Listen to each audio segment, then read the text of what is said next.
Hey everyone, welcome back to Self-Serving Skillet. Month of December, you don't have a lot of time, and I don't either, so we're doing quick things, quick desserts, quick snacks.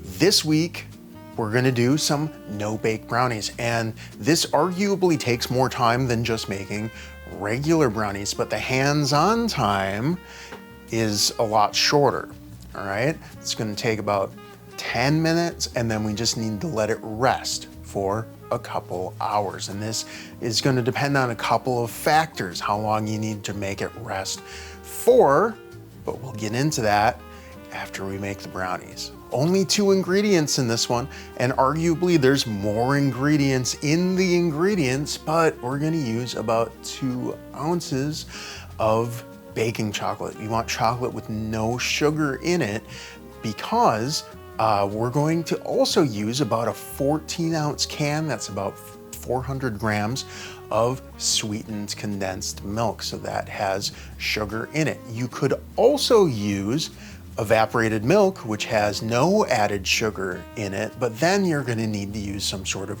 sweetened chocolate, or you're gonna have to add a 3rd ingredient, which would be sugar. Personally, that's the route that I like to take because I like to control the sweetness, but if you only want to do this with 2 ingredients, this is what that is: baking chocolate, sweetened condensed milk. And we're gonna get those 2 ingredients into a pot, into a little saucepan, turn it on medium-low, and just keep stirring for 8-10 minutes, something like that. This is going to go through phases. First, where the chocolate melts and you see some streaks, and then everything sort of marries together and it's kind of one thing. And when this starts to get thick and starts to maybe clump up just a little bit, that's when we're going to pull it off of our medium-low heat, and we're gonna get into our forms. And since this is such a quick thing, I can make several different versions of it. And my first version is going to be sort of a peanut butter cup brownie. So I'm gonna take about a big spoon of peanut butter, and I'm just gonna plop it down in the middle of my form, maybe with some chocolate below it, cover it up with a little more chocolate, and then if I want it a little bit incorporated, less of a peanut butter cup and more of a peanutty brownie bitey thing, we're gonna take a toothpick and just mix that up a little bit and make it a little bit more random than just the chocolate on the outside and the peanut butter in the middle. Second version, I'm gonna do much the same thing, but this time I'm gonna take some pieces of banana. Now you can do this with any fruit that's gonna go with chocolate, which is a lot of them.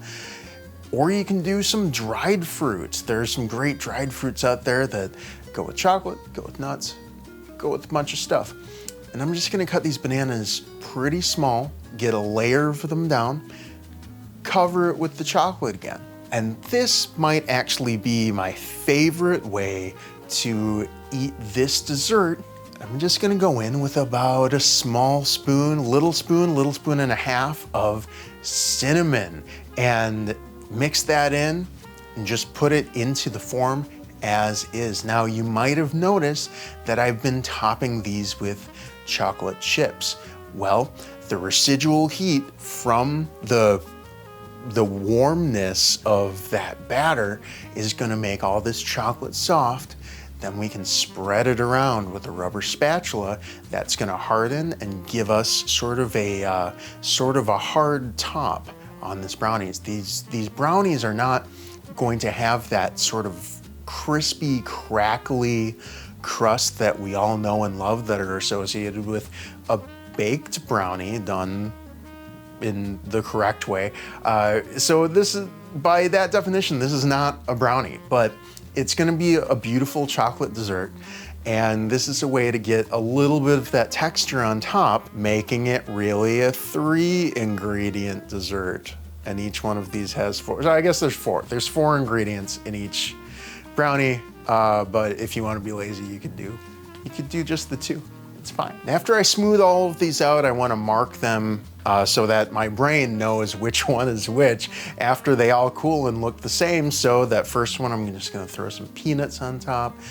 Second one, just a little piece of banana. And my third guy, I'm gonna throw some more chocolate chips on top. These might melt, but they'll keep their shape and they'll harden back up into the chocolate chip shape, so I'm not super concerned. And then I'm just gonna sprinkle a little cinnamon over the top, just so I know which one is which. Now, if you do this all in a big form, this might take about 2-3 hours to firm up in the refrigerator. I said that this was gonna take longer than standard brownies.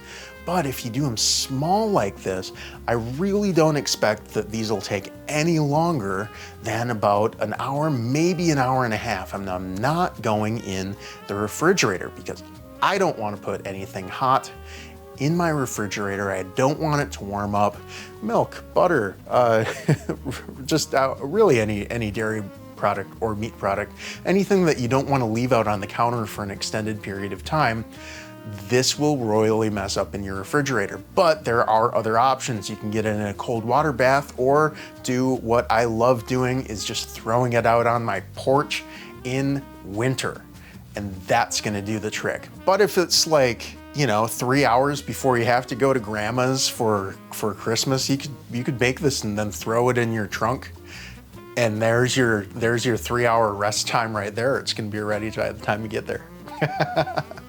So which one am I going to dig into? Well, right now the banana one is calling my name. So let's just crack that top right there, and we're gonna need a little bit of force to do it, because remember, we have the chocolate chip top, and that's gonna be a little bit harder. There we go. All right. There we go.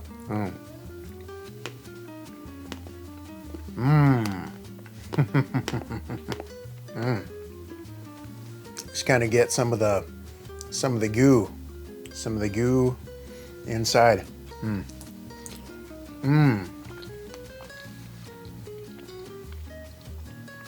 That's really nice with the chocolate and the banana. It is a little bit sweet for me. Like I said, going the route with the evaporated milk and then getting to control your own sugar. That's my preferred route. This is super easy. It's not overly sweet and very customizable. So get in the kitchen and make yourself something amazing. I'll see you next week. Now you can smash your burger with something like, Jesus. I like to start with my lettuce because I need to wash it and it needs time to dry. Both so that the lettuce can do a thing with the thingy thing, and so I can put the things in my mouth.